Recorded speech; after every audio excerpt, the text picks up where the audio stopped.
Halo semuanya, kembali lagi dengan saya Arsal. Sebelumnya saya ucapkan selamat malam, subuh, petang, pagi, siang, sore, dan setengah malam dan dini hari buat kalian yang menonton saya di layar kalian, di layar HP kalian, di jam berapapun itu. Nah, baik. Ya, jadi teman-teman, sebelumnya kita kembali berada pada serial review buku geografi dan ilmu sejarah karya Rusdi Effendi. Nah, jadi teman-teman, setelah kita membahas 3 bab awal, yaitu bab pertama yang menjelaskan tentang geografi dan ilmu sejarah, bab kedua yang menjelaskan tentang teori-teorinya, bab ketiga yang menjelaskan tentang eh, geohistory yang dimana lebih fokus pada penjelasan antara geografi dan pendekatan geografi menggunakan ilmu sejarah atau ilmu sejarah menggunakan geografi.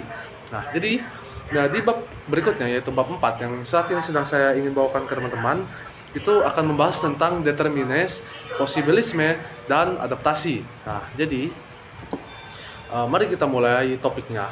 Nah, determinisme ini adalah pandangan bahwa alam memiliki peran utama dalam menentukan kehidupan manusia. Nah, bagaimana contohnya? Nah, contohnya itu, bencana alam seperti banjir atau letusan gunung api sering kali memengaruhi perkembangan kebudayaan manusia. Bahkan tidak hanya kebudayaan, bencana alam ini juga dapat memengaruhi kehidupan manusia untuk beberapa saat. Nah, untuk tokoh dari determinisme itu seperti Friedrich Ratzel yang berpendapat bahwasanya manusia dan peradabannya adalah produk dari lingkungannya. Namun teori ini mulai mendapat kritik karena cenderung mengabaikan kemampuan manusia untuk dapat beradaptasi atau merubah lingkungannya. Nah, berbeda dengan determinisme, posibilisme menekankan bahwasanya alam itu hanya menawarkan kemungkinan, tetapi manusia yang menentukan apa yang akan dilakukan. Nah, maksudnya di sini alam itu hanya memberikan penawaran, bukan menentukan apa yang akan dilakukan oleh manusia, melainkan manusianya yang menentukan apa yang ingin diolah dari alam. Nah, tetapi dalam pandangan ini yang dipelopori oleh Paul Vidal de la Blech, seorang geograf asal Prancis yang juga menciptakan konsep genre Devi atau cara hidup yang menunjukkan bagaimana manusia memanfaatkan peluang dari alam untuk menghasilkan kebudayaan. Posibilisme menegaskan bahwasanya manusia itu adalah agen bebas atau free agent yang dapat memilih bagaimana memanfaatkan alam dengan bantuan teknologi dan inovasi dari diri mereka sendiri. Nah, sedangkan yang terakhir itu adaptasi. Adaptasi itu adalah proses manusia yang menyesuaikan diri dengan lingkungannya. Misalnya manusia purba yang berada di wilayah dingin mengembangkan pakaian hangat dan berbulu serta alat-alat yang mungkin juga ikut berbulu untuk menyesuaikan dengan cuacanya yang dapat membuat alat mereka itu lebih cepat dingin.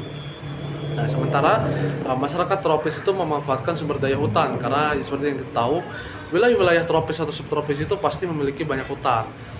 Jadi mereka seperti itu salah satu contoh dari adaptasi. Nah, adaptasi ini juga mencakup perubahan budaya dan teknologi. Sebagai contohnya itu seperti di era sekarang, di era modern, yang dimana manusia ini menggunakan teknologi untuk mengatasi tantangan lingkungan seperti bendungan untuk mengontrol banjir dan irigasi untuk mengairkan, melancarkan pengairan ke pertanian. Nah, jadi teman-teman, melalui determinisme, posibilisme, dan adaptasi, kita dapat belajar bahwasanya hubungan antara manusia dan lingkungan adalah dinamis. Kita tidak hanya bergantung pada alam, tetapi juga berkontribusi dalam mengubahnya. Nah, jadi teman-teman, sekian dari saya yang saya dapat sampaikan setelah membaca buku bab 4 Geografi dan Ilmu Sejarah. Terima kasih buat yang sudah menyimak dan semoga bermanfaat dan sampai jumpa di video berikutnya yaitu review bab 5. Sekian dan terima kasih. Kacau.